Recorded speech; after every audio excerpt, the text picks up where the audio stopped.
Welcome to all of you. Start करते हैं आज से रिवीजन कंप्यूटर आर्किटेक्चर का यूनिट नंबर 1 से। हम चाहते हैं कि आपने इंटरनल एग्ज़ाम्स भी दिए होंगे, आपके हो गए हैं, लेकिन आप पेपर में जैसा करके आते हैं आई थिंक उससे कुछ डिफरेंट ही होता है जो बताया जाता है। तो स्टार्ट करते हैं एक नए कॉन्सेप्ट से, जिससे आपको ये पता चले कि आपको लिखना क्या है। एक्चुअल में नोट्स ही ये प्रॉपर नोट्स हैं आर्किटेक्चर यूनिट नंबर 1 के, जिसमें ये बता रखा क्या क्या आपको लिखना है। एक्चुअली और भी चीज़ देख सकते हैं आप, बहुत सारे बुक्स भी आप देख सकते हैं जो आपको प्रोवाइड करे गए, क्लास नोट्स भी देख सकते हैं। तो रिवीजन स्टार्ट करते हैं, रिवीजन क्लास है और आई थिंक आपको बेटर लगेगी। तो पहला टॉपिक लेते हैं instruction codes. Most important topic है, पेपर में भी पूछा जाता है और आपके पेपर में भी आया है।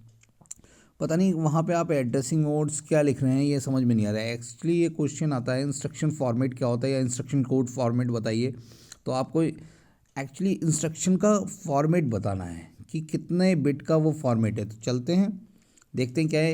A computer instruction is a binary code that specify A sequence of micro operation for the computer.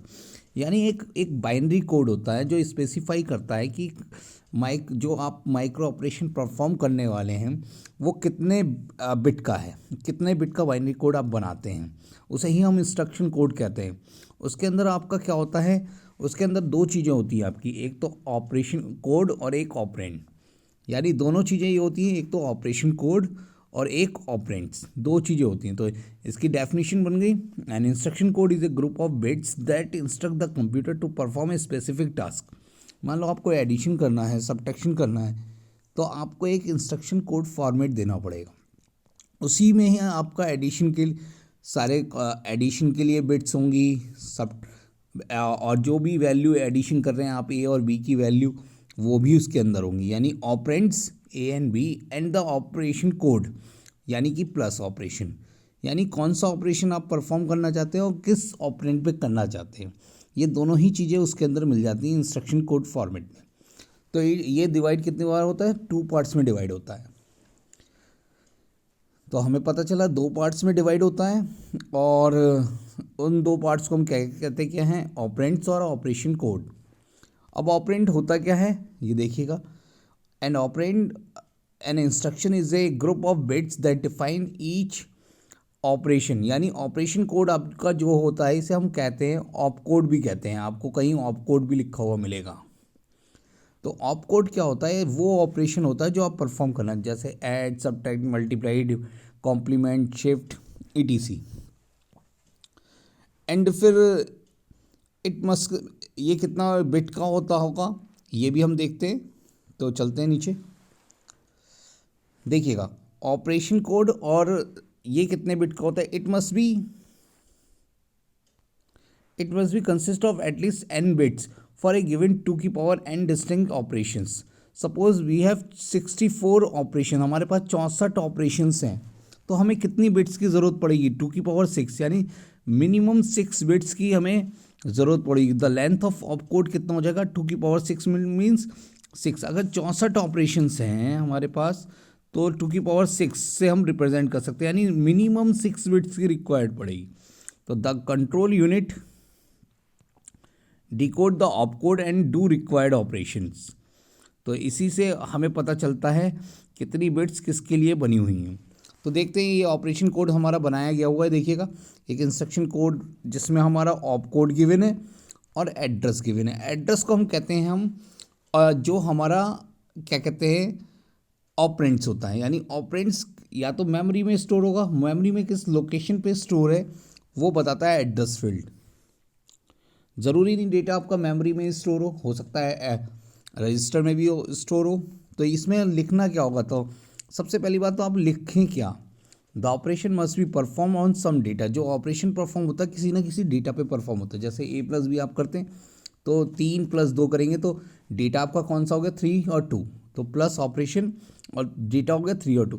The operation must be perform on some data stored on the processor register या memory. Data कहाँ होगा, या तो register में होगा या memory होगा। तो every computer has its own particular instruction code format. Her computer का अपना एक पर्टिकुलर इंस्ट्रक्शन फॉर्मेट होता है, जिसका सिंपलेस्ट वर्जन ये दे रखा है, जो हम बताते हैं। ये ही आपका, यानी कि अगर आप देखें तो ये 0 से 16 बिट का होता है, यानी 0 से 15 को रिप्रेजेंट करते हैं। 16 टोटल 16 बिट का, 0 से 15, जिसमें से 0 से 12 बिट्स जो होती हैं, यानी कि 0 से 12 बिट्स वो एड्रेस फील्ड के लिए होती है, और लास्ट के 3 बिट ऑप कोड के लिए, 12, 13, यानी 13, 14 और 15, यानी 3 बिट आपकी ऑप कोड के लिए बनी है और बाकी एड्रेस फील्ड के लिए। इसमें आपको इतना ही लिखना था। आगे चलते हैं।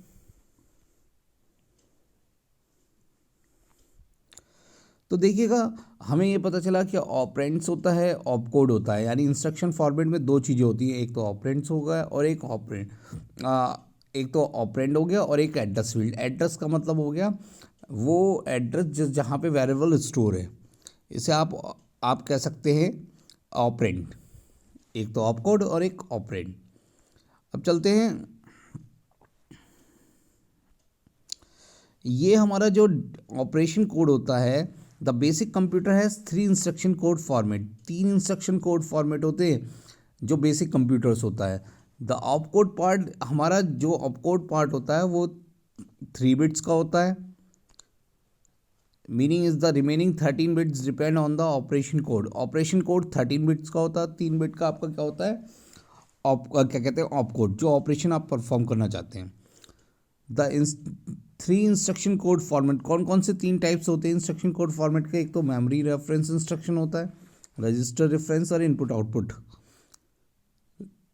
अब कभी कभी पूछा जाता है मेमोरी रेफरेंस इंस्ट्रक्शन बताइए, रजिस्टर रेफरेंस इंस्ट्रक्शन बताइए, तो आपको ये पता होना चाहिए। देखते हैं कैसे बताते हैं। सिंपल है, कोई दिक्कत नहीं, इंस्ट्रक्शन फॉर्मेट आपको पता होना चाहिए। जो मेमोरी रेफरेंस इंस्ट्रक्शन है, ये it uses 12 bit to specify an address.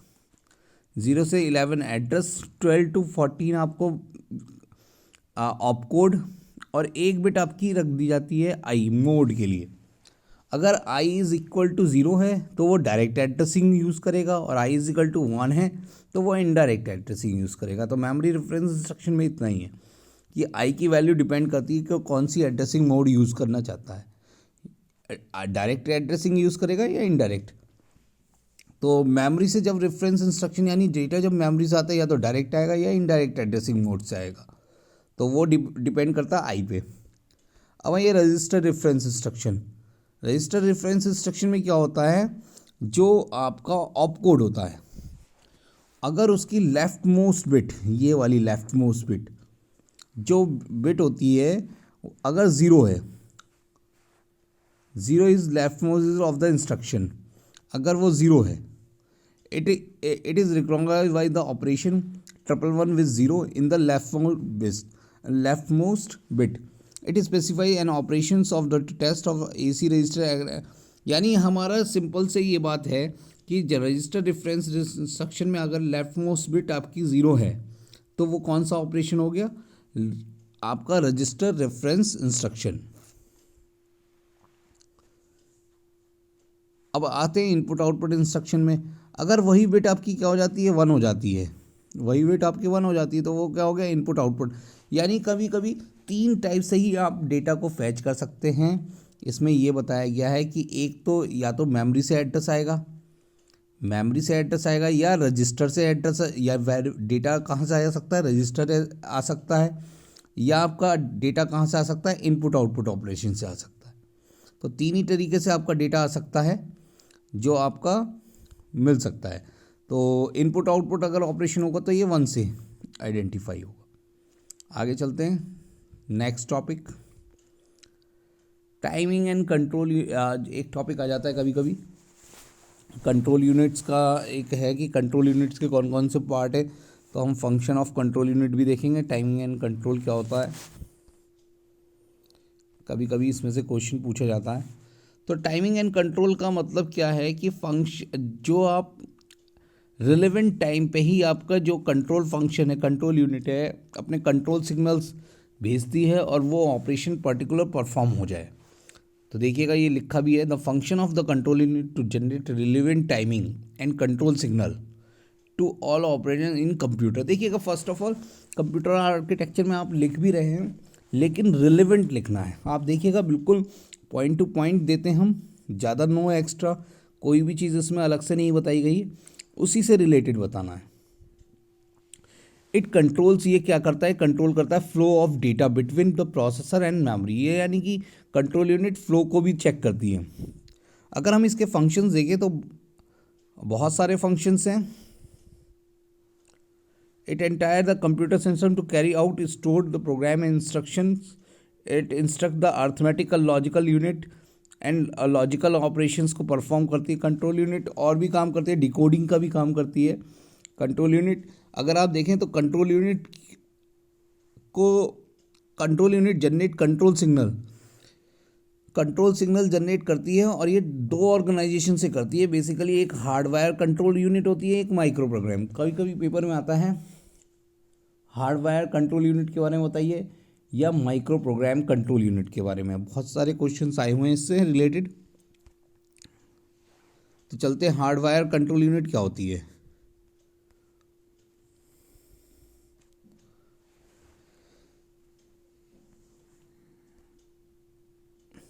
अच्छा लगेगा आपको, आगे आप रिवीजन करें और तरीके से पढ़ें और लिख के देखें। इसको लिख के देखेंगे तो आर्किटेक्चर में बहुत समझ में आएगा, नहीं तो प्रॉब्लम आएगी।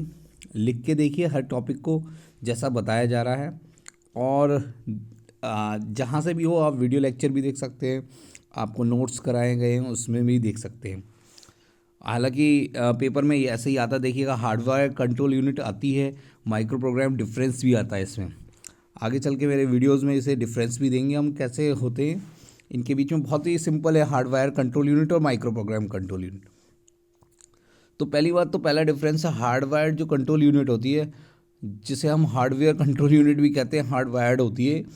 ये एक तरह से लॉजिक सर्किट होता है जो गेट से मिलके डिकोडर से मिलके बना हुआ होता है, यानी फ्लिप फ्लॉप, यानी डिजिटली ये आपका क्रिएट करा होता है, फ्लिप फ्लॉप से मिलके बना होता है, या लॉजिक गेट्स डिकोडर्स के मिलके बने होते हैं। ये बहुत ही complicated, this organisation is very complicated organisation होता है। और वी हैव लार्ज, अगर कोई लार्ज कंट्रोल यूनिट हमें बनानी हो तो हम हार्डवायर का यूज़ ना करके माइक्रो प्रोग्राम का करेंगे, क्योंकि ये वह बहुत ही कॉम्प्लेक्स, क्योंकि जितने भी आपने देखे होंगे सर्किट, आपके फ्लिप फ्लॉप आपने पढ़ रखा है, डिकोडर आपने पढ़ रखा है, जितने ज़्यादा फ्लिप फ्लॉप लगेंगे, डिकोडर्स लगेंगे, उसमें लॉजिक गेट्स लगेंगे, हमारा उतना ही कॉम्प्लेक्स सर्किट बनता जाएगा। तो बड़े कंट्रोल यूनिट के लिए हम हार्डवेयर को यूज़ नहीं करते, लिखा हुआ है। Next, in this organisation if the design has to modified or change required to change the wiring. अगर मान लीजिए हमें हार्डवेयर कंट्रोल यूनिट में कुछ चेंज करना पड़ेगा तो हमें पूरी वायरिंग को चेंज करना पड़ेगा, उसके कंपोनेंट्स को चेंज करना पड़ेगा, और मॉडिफिकेशन इतना इजी नहीं रहेगा और बहुत ही डिफ़िकल्ट हो जाएगा। तो हार्डवेयर जो कंट्रोल यूनिट होती है बहुत ही डिफ़िकल्ट होती है बड़े सर्किट्स के लिए भी, और चेंजेबल नहीं होती। अगर हम देखें माइक्रो प्रोग्राम कंट्रोल यूनिट में, तो माइक्रो प्रोग्राम कंट्रोल यूनिट क्या होती है, ये इम्प्लीमेंट करती है प्रोग्रामिंग अप्रोच से। किससे इम्प्लीमेंट होती है, प्रोग्रामिंग अप्रोच। इसमें माइक्रो ऑपरेशंस होते हैं, वन बाई वन आप उनका यूज़ करते रहते हैं, और माइक्रो जो ऑपरेशंस होते हैं वो प्रोग्रामिंग लैंग्वेज से यूज़ करते हैं, जिन्हें हम चेंज कर सकते हैं, अल्टर कर सकते हैं, मॉडिफाई भी कर सकते हैं। तो micro program unit as compare to hardware control unit आपका थोड़ा सा चेंज होती है, आसान होती है। इससे अगर आप control unit micro program use करेंगे तो चेंजेबल भी हो जाएगा, मॉडिफिकेशन भी हो जाएगा। तो आई थिंक डिफरेंस समझ में आया होगा। चलते हैं नेक्स्ट टॉपिक की ओर। माइक्रो इंस्ट्रक्शन, माइक्रो ऑपरेशन कभी भी पूछ लिए जाते हैं तो डिफरेंस आपको बता रखा है। चलते हैं नेक्स्ट टॉपिक पे। इंस्ट्रक्शन साइकिल पेपर में बहुत आया हुआ है, पूछा भी गया था इंटरनल एग्ज़ाम्स में, जितने भी एग्ज़ाम्स होंगे ये टॉपिक पूछा जाएगा। लिखना क्या है वो देखते हैं। देखिए कितना सारा डिज़ाइन से लिखा हुआ होता है, ऐसा ही पेपर में आपको लिख के आना।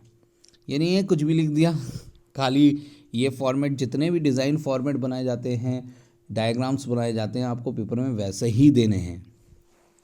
Just like that instruction cycle. Instruction cycle अब क्या होती है, एक ऐसी साइकिल है जिसे हम आप कह सकते हैं फैच डिकोड साइकिल भी। फैच, डिकोड और execute cycle. First of all इसे क्या होता है, किसी प्रोग्राम को एग्जीक्यूशन करने का मेथड ही इंस्ट्रक्शन साइकिल कहलाती है। इंस्ट्रक्शन साइकिल का मतलब है वो साइकिल जिससे प्रोग्राम पूरा एग्जीक्यूट हो जाता है और आपको रिजल्ट प्रोवाइड कर देता है।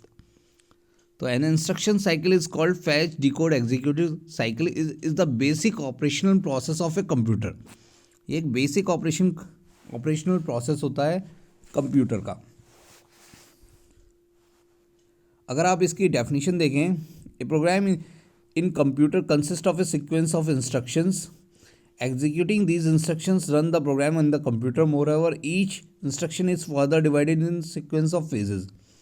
Or the concept of execution of instruction different phases is called instruction cycle.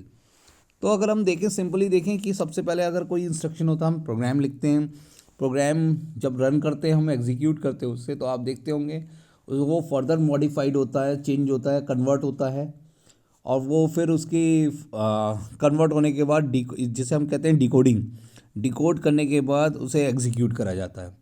और पहली बात तो मान लीजिए जो भी स्टेटमेंट आपने लिए होते हैं, फैचिंग करते हैं डेटा को फैच के, तो इसकी एक साइकिल आती है, that is the fetch, decode, execute cycle.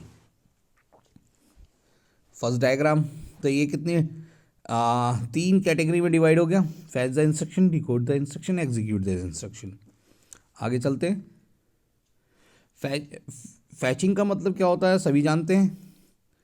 फैचिंग क्या होती है, इंस्ट्रक्शन को फैच करना, मेमोरी एड्रेस से जहाँ पे भी इंस्ट्रक्शन पड़ा वहाँ से आइडेंटिफाई करना, डेटा लेना, जो भी इंस्ट्रक्शंस आ रहे हैं। आगे क्या करना होता है, डिकोड करना होता है कि जो भी उसमें फंक्शंस ले रखे थे, जैसे मान लीजिएगा प्रोग्राम काउंटर क्या करता है, प्रोग्राम काउंटर वो instruction and store the instruction register में वो इंस्ट्रक्शन स्टोर होता है। प्रोग्राम काउंटर नेक्स्ट इंस्ट्रक्शन का एड्रेस स्टोर करता है। मेमोरी एड्रेस में रजिस्टर में एड्रेस जो MAR होता है उसके अंदर hold the address of the memory location, जिसका जो भी आप एग्जीक्यूशन करना चाहते हो उसका एड्रेस स्टोर होता है। और मेमोरी डेटा रजिस्टर में आपका क्या होता है, जो मेमोरी बफर होता है होल्ड द डेटा, जो डेटा को होल्ड करके रखता है। तो ये सारी चीज़ें यूज़ होती हैं फैच इंस्ट्रक्शंस के बाद। हम डिकोड करते हैं during the cycle, encoding the instruction, और आफ्टर दैट उसे एग्जीक्यूट करा जाता है। तो इसके लिए एक साइकिल बनी हुई है, ये हमने एक फ्लो चार्ट बनवा रखा था। ये फ्लो चार्ट ज़रूर बनाएं आप, 90% स्टूडेंट्स ने ये फ्लो चार्ट्स नहीं बनाया है, तो देखिएगा आप इसे ज़रूर बनाएं, पेपर में इम्पॉर्टेंट है। सबसे पहले हमें क्या करना होता है, first of all load address to the program counter. हम क्या करते हैं, एड्रेस को लोड करते हैं। अगर आप देखें, load address to the program counter के बाद एड्रेस लोड हो जाता है, फिर वो उसका load PC content to MAR, जो भी कंटेंट प्रोग्राम काउंटर के पास होता है वो कहाँ ट्रांसफ़र कर दिए जाते हैं, MAR के पास। अपडेट PC को नेक्स्ट एड्रेस के लिए अपडेट कर दिया जाता है आफ्टर दैट, क्योंकि PC को फ्री भी करना है नेक्स्ट इंस्ट्रक्शन के लिए। और PC में जो कंटेंट था वो कहाँ ट्रांसफ़र करिए, MAR में। After that load data required to MDR, हम MDR में डेटा को लोड करते हैं, और MAR के कंटेंट हम IR में ट्रांसफ़र कर देते हैं इंस्ट्रक्शन रजिस्टर में। एंड जैसे ही IR में कंटेंट आते हैं उसे डिकोड करा जाता है। अगर कोई जंप इंस्ट्रक्शन दिया होता है तो उस जंप इंस्ट्रक्शन पे हम दोबारा पहुंच जाते हैं और उसे एग्जीक्यूट करते हैं। अगर नहीं दिया है, कोई जंप इंस्ट्रक्शन नहीं है, तो एग्जीक्यूट करते हैं इंस्ट्रक्शन को। अगर कोई इंटरप्ट जनरेट होता है तो सर्विस इंटरप्टेड हो जाती है, नहीं होता है फिर से नेक्स्ट इंस्ट्रक्शन एग्जीक्यूट होता है। तो ये प्रोसेस आपका इंस्ट्रक्शन साइकिल का है, बहुत ही इंपॉर्टेंट है, ये आपको इसी तरीके से बनाना है। नेक्स्ट चलते हैं टॉपिक पे।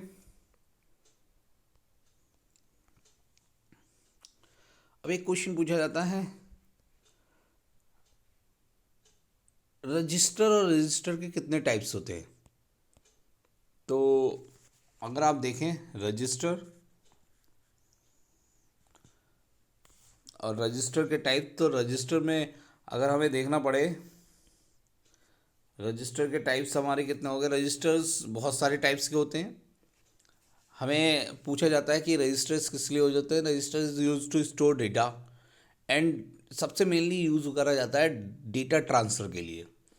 एक रजिस्टर से दूसरे रजिस्टर में हम डेटा को जब ट्रांसफ़र करते हैं और रजिस्टर का यूज़ करके हम ऑपरेशंस परफॉर्म करते हैं, तो register are use to quickly accept, store and transfer data and instruction also that are being use immediately by the CPU। यानी जो CPU को सबसे ज़रूरी है, इमीडिएटली चाहिए, वो इंस्ट्रक्शन और डेटा कहाँ स्टोर कर दिया जाता है?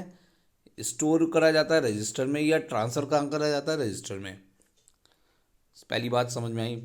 There are various types of, तो इसके लिए बहुत सारे टाइप्स। अब ये नहीं है कि मैं एक रजिस्टर से ही सारे काम करूँगा, तो वहाँ CPU के पास, हमारे पास बहुत सारे रजिस्टर बना रखे हैं, हर रजिस्टर का अपना अपना रोल है। तो वो कौन कौन से रजिस्टर्स हैं अगर आप देखें, हम देखते हैं तो accumulator, data register, address register, program counter, memory data register, index register, memory buffer register, memory address register. ये बहुत कम छोटे से और भी बहुत सारे रजिस्टर्स होते हैं। तो बेसिक रजिस्टर जो हम यूज़ करते हैं वो ये सारे हैं। तो वन बाई वन देख लेते हैं इन्हें एक बार कि क्या क्या रजिस्टर्स में आता है लिखने को। तो registers for performing various operations, ये देखिएगा, these registers are used for performing various operations while we are working on the system on the registered are used by the CPU for performing the operation। यानी कि जब भी हम CPU को कोई operations perform करने होते हैं तो हम इन रजिस्टर्स का यूज़ करते हैं, और ये डिफरेंट पर्पसेस के लिए बने हैं और डिफरेंट क्या कह सकते हैं, रिक्वायरमेंट के लिए भी है। हर कोई रजिस्टर्स का अपना एक वेल डिफाइंड टास्क है जो कंप्लीट करता है, और ये भी काम ऐसे ही करते हैं फैच, डिकोड और एग्जीक्यूट की तरह। तो सबसे पहले टाइप ऑफ रजिस्टर्स को देख लेते हैं, कौन कौन से टाइप्स के थे। सबसे पहले memory address register. Memory address register अगर आप देखें, सबसे पहले दे रखा है MAR, मेमोरी एड्रेस रजिस्टर। ये क्या करता है? सिंपल, MAR का मतलब आप समझाए, memory address of data and instruction. Data और इंस्ट्रक्शन, मेमोरी के डेटा और इंस्ट्रक्शंस को होल्ड करके रखता है। यानी this register hold the memory address of data and instructions. आगे, this register is use to access data and instruction from memory during the execution phase of an instructions. वही same बात। तो MAR क्या करता है? आपका एड्रेस स्टोर करके रखता है memory during the execution phase of instructions. जब भी हमारे कोई इंस्ट्रक्शन का एग्जीक्यूशन होना चाहता है, then after that next is the program counter. Program counter क्या करता है? It is commonly called instruction pointer, जिसे हम क्या कहते हैं, IP भी कहते हैं कहीं कहीं, इंस्ट्रक्शन पॉइंटर, और sometimes called instruction address register, IAR भी कहा जाता है इसे। तो तीन चीज़ों से, IP, IAR से इसे बताया जाता है। ये क्या करता है? It hold the address of the memory location, it hold the address of the memory location of the next instruction. यानी कि जो इंस्ट्रक्शन एग्जीक्यूट होने वाला है उसका ये एड्रेस स्टोर करके चलता है। When the current instruction is, मान लीजिए करेंट इंस्ट्रक्शन एग्जीक्यूट हो गया, देन उसके बाद जो नेक्स्ट इंस्ट्रक्शन जो आने वाला है, एक प्रोग्राम में बहुत सारी लाइन्स हो सकती हैं, बहुत सारे बहुत सारे इंस्ट्रक्शंस हो सकते हैं। हर इंस्ट्रक्शन के बाद जो दूसरा इंस्ट्रक्शन आने वाला होता है वो किसको पता होता है? प्रोग्राम काउंटर को। तीसरा, एक्यूमुलेटर रजिस्टर, ये बहुत ही इंपॉर्टेंट है। एक्यूमुलेटर, कोई भी आपका परफॉर्मिंग, कोई भी अर्थमेटिक ऑपरेशंस परफॉर्म करना होता है या रिजल्ट को स्टोर करना होता है तो हम यूज़ करते हैं accumulator register. This register is use for storing the results those are produce by the system. जो भी आपका रिजल्ट आया हुआ है वो एक्यूमुलेटर में जाएगा। When the CPU will generate some result after the processing, then all the results will be stored in the accumulator register, EC register. Memory data register क्या होता है? Memory data register is a register of a computer control unit that contain the data to be stored in the computer storage or the data after it fetched from the storage. It like as a buffer holding anything that the copied of the memory ready for the processor to use it. तो MDR data register है, memory data register, और ये क्या करता है? ये contain करता रखता है data to be stored in the computer storage, जहाँ पे भी स्टोर्ड है आपका रैम में है। और डेटा आफ्टर द फैच होने के बाद ये कहाँ जाएगा, तो मेमोरी डेटा रजिस्टर है। नेक्स्ट आपका क्या हो गया, इंडेक्स रजिस्टर है, आईआर हो गया, मेमोरी बफर रजिस्टर हो गया। इसके बारे में आप पढ़ लेना, पूछा जाता है क्वेश्चन। नेक्स्ट क्वेश्चन जो आता है जो सबसे इम्पॉर्टेंट है, जो हम करते हैं यूज़, रजिस्टर ट्रांसफ़र ज़रूर पूछा जाता है कि रजिस्टर ट्रांसफ़र क्या होता है। Explain the transfer register, how to transfer the data between two register. बहुत ही आसान है। रजिस्टर का मेन टास्क ही डेटा का ट्रांसफ़र करना है एक रजिस्टर से दूसरे। Register transfer means information transfer from one register to another register is design in symbolic form by means of replacement operator. तो अगर R1 का डेटा R2 में ट्रांसफ़र करना तो रिप्लेसमेंट ऑपरेटर देखिएगा, एरो का साइन लगा हुआ है। R1 का डेटा R2 में ट्रांसफ़र, ये है रिप्लेसमेंट ऑपरेटर। R1 R2 है, R1 का डेटा कहाँ ट्रांसफ़र कर दिया, R2 में। Normally we want to transfer to occur only pre defined control conditions. Actually हमें कोई कंट्रोल कंडीशन गिवन होती हैं, बिना कंट्रोल यूनिट के या कंट्रोल्स के हम कोई भी डेटा ट्रांसफ़र नहीं कर पाते। तो जब भी हमारे कोई भी कंट्रोल होता है तो कंट्रोल फंक्शन यूज़ करा जाता है। तो कंट्रोल फंक्शंस क्या करता है कि जब वो कंट्रोल कंडीशन सेटिस्फाइड करेगा देन ट्रांसफ़र कर देगा। तो ये जो यूनिट है, if p is equal to 1 then transfer the data of R1 and R2। तो here p is a control signal generated by the control section, जो कंट्रोल सेक्शन जनरेट करता है। आगे चलते हैं। इसी में कंट्रोल फंक्शन देखिएगा, मैंने ये भी बता रखा है।